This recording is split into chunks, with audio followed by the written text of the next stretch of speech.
Xin chào mọi người, hôm nay mình sẽ đưa mọi người đi khám phá những món ăn đặc trưng nhất ở Singapore. Từ những quán bình dân trong khu Hawker Center cho đến khu ăn uống sang chảnh ở Marina Bay Sands.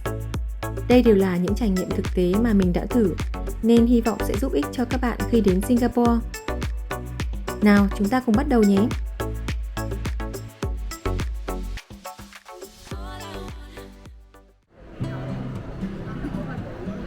Món đầu tiên chính là bak kut teh, món súp sườn hầm piêu nổi tiếng ở Singapore. Ở Singapore thì có nhiều tiệm bán, nhưng nổi tiếng nhất vẫn kể đến là Song Pha bak kut teh. Quán này có từ năm 1969 và đã 7 năm liên tiếp giành được giải Michelin Bib Gourmand. Nhà mình có gọi một suất bak kut teh với giá 12,9 Singapore đô la, tức là khoảng 262.000 đồng, và một suất chân gà rút xương kèm với đậu với giá là 4,6 Singapore đô la, tức là khoảng 93.000 đồng. Món chân gà rút xương này thì mềm, da bóng mượt, thấm đẫm nước tương từ nước tương đen và thảo mộc. Nước súp trong veo, thơm mùi tiêu và mùi tỏi, vị cay nhẹ, uống vào là thấy ấm bụng ngay. Sườn thì mềm, thịt ngọt, ăn kèm với cơm trắng hoặc quẩy giòn là chuẩn vị. Đến cả bé nhà mình cũng khen món này ngon mọi người ạ. Và quán này cũng có bán cả món lòng heo hầm và thịt kho. Một suất như này là 9,6 Singapore đô la. Món lòng heo hầm ở đây thì mình thấy là ăn rất là mềm. Lòng heo được kho với nước tương và gia vị nên là đậm màu và ăn rất bùi miệng.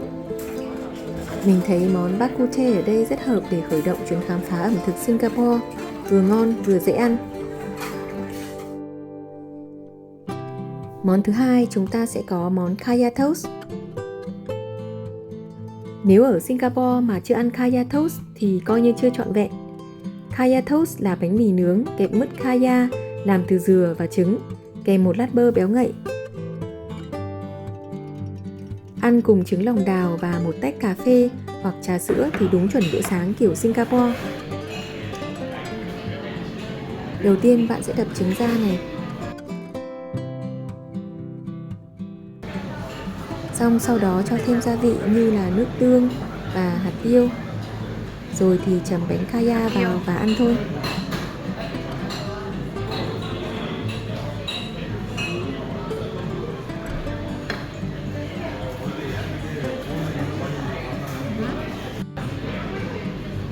Bánh mì được chấm vào đây thì mình thấy là ăn vừa giòn của bánh mì, ngọt của mứt kaya và ngậy ngậy của bơ và trứng.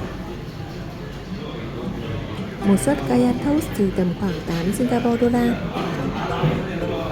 Món kaya toast này tuy đơn giản nhưng mà lại rất là nổi tiếng và mọi người nên thử một lần nếu đến Singapore nhé.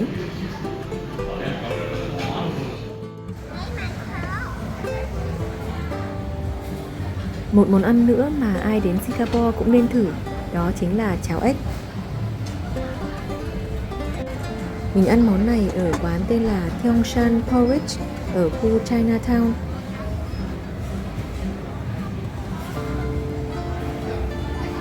Quán này thường được mở từ 8 giờ sáng đến 4 giờ sáng ngày hôm sau.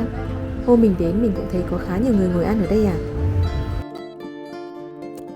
Nhà mình có gọi 2 suất, một suất cháo ếch bình thường với giá 11 Singapore đô la, tức là khoảng 224.000 đồng, và một suất ếch kho với ớt, giá 10 Singapore đô la, tức là khoảng 203.000 đồng. Hai suất này thì sẽ được kèm theo cả quẩy nữa.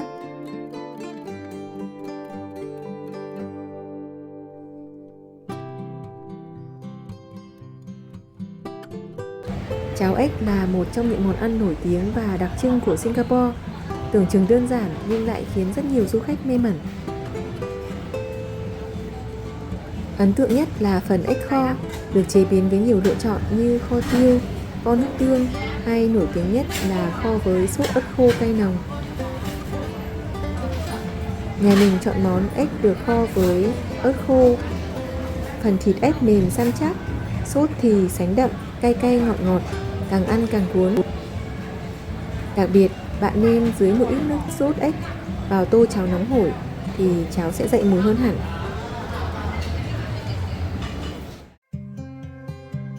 Tiếp đến mình sẽ giới thiệu với mọi người những khu ẩm thực mà mọi người nên đến khi đến Singapore nhé. Mở đầu sẽ là Albert Center.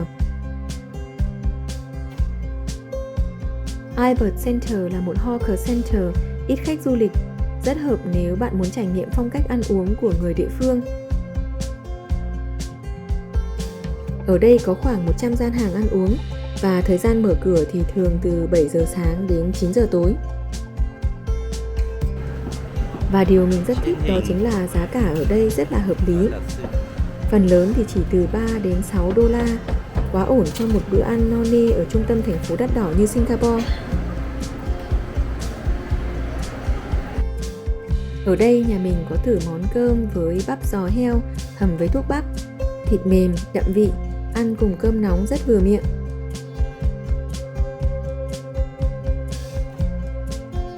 Ngoài ra còn có 2 món chè tráng miệng, dù không quá đặc biệt nhưng cũng thú vị để thử. Maxwell Food Center là một trong những hawker center nổi bật nhất Singapore với khoảng 103 quầy hàng. Hầu hết các quầy mở cửa từ 10 giờ sáng đến 10 giờ tối. Các quán ở đây thì bán rất nhiều món, ví dụ như là từ Singapore, Mã Lai, Ấn Độ, Hàn Quốc, thậm chí cả món Việt Nam cũng có trong này. Đến đây mọi người sẽ có vô vàn sự lựa chọn. Còn giá cả ở đây thì không hề đắt. Một món chính thì dao động từ 6 đến 8 Singapore đô la, cộng thêm 2 đến 3 Singapore đô la cho món tráng miệng hoặc là nước. Tính ra chỉ với 10 Singapore đô la bạn đã có một bữa ăn ngon. Quá là tuyệt vời phải không mọi người?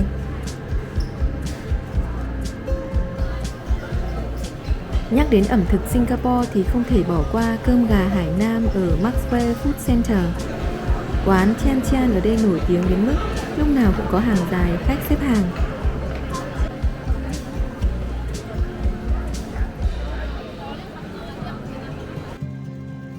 Cơm gà Hải Nam này nhà mình đặt cỡ em với giá 6 Singapore đô la, tức là khoảng 123.000 đồng.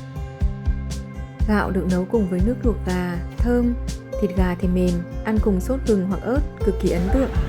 Món tàu phớ tráng miệng cũng rất dễ chịu và giải nhiệt. Không khí ở đây vô cùng náo nhiệt. Nếu mọi người muốn thử các món ăn vừa nổi tiếng, vừa ngon thì Maxwell là điểm dừng chân không thể bỏ lỡ. Nơi tiếp theo mà mình muốn giới thiệu với mọi người đó chính là Marina Bay Sands Food Court.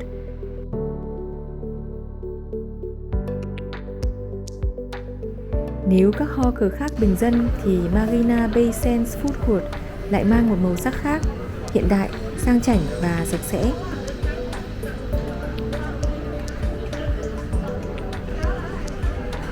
Khu ẩm thực này nằm ngay trong khu phức hợp Marina Bay Sands, mở cửa từ 10 giờ sáng đến 10 giờ tối.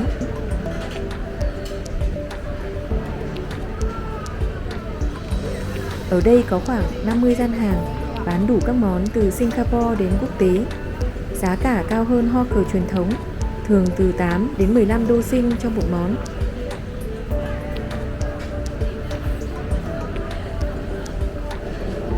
Dù giá cao hơn nhưng bù lại bạn được ăn trong không gian sạch sẽ, mát lạnh và có view nhìn ra khu mua sắm sang trọng.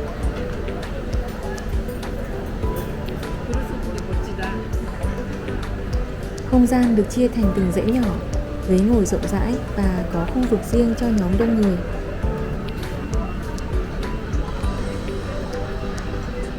Tuy là một khu ẩm thực trong trung tâm thương mại 5 sao, nhưng cách bày trí vẫn giữ tinh thần của một hawker. Vừa gần gũi như một khu ẩm thực đường phố, vừa sạch đẹp như một nhà hàng.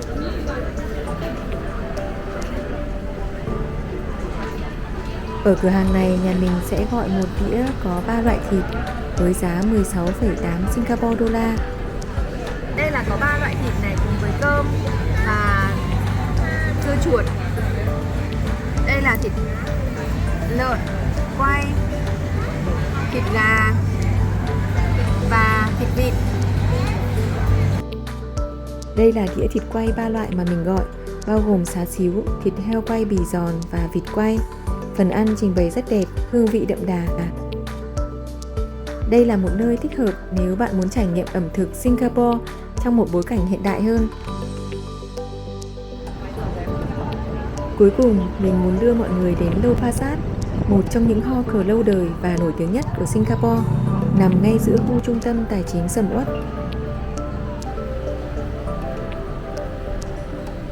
Điều đặc biệt từ tòa nhà có kiến trúc Victoria từ thế kỷ 19, với phần mái hình bát giác và những khu sắt được nhập từ Glasgow, nên nhiều người còn gọi là đây là hawker đẹp nhất Singapore.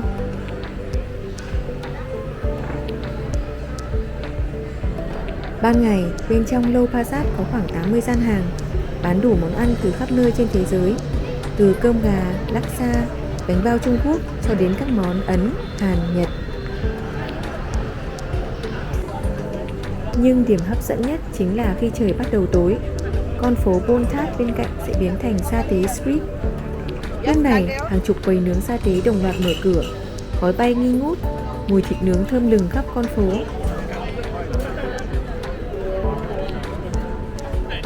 Tiếng lửa xèo xèo, tiếng người gọi món rộn rã, tạo nên một bầu không khí cực kỳ sống động. Một phần sa tế thường gồm 10 xiên, giá khoảng 9 đến 12 đô Sing. Bạn có thể chọn sa tế gà, bò, cừu hoặc hải sản, ăn kèm với cơm nắm và sốt đậu phộng béo ngậy.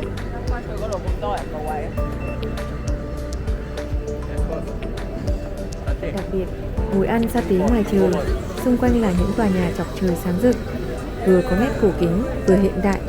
Đó chính là trải nghiệm rất riêng mà chỉ Lau Pa Sat mới mang lại. Không khí ở đây vừa náo nhiệt, vừa lãng mạn, rất hợp để kết thúc một ngày khám phá Singapore.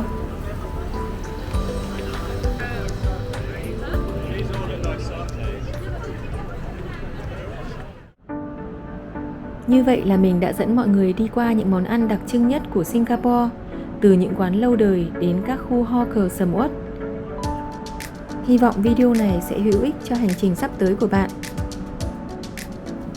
Đây mới chỉ là một phần trong chuyến đi Singapore của mình thôi. Còn rất nhiều trải nghiệm thú vị khác đang chờ mọi người trong playlist du lịch Singapore trên kênh. Nếu mọi người thấy video này hữu ích, đừng quên ấn like, đăng ký kênh để không bỏ lỡ những hành trình tiếp theo nhé.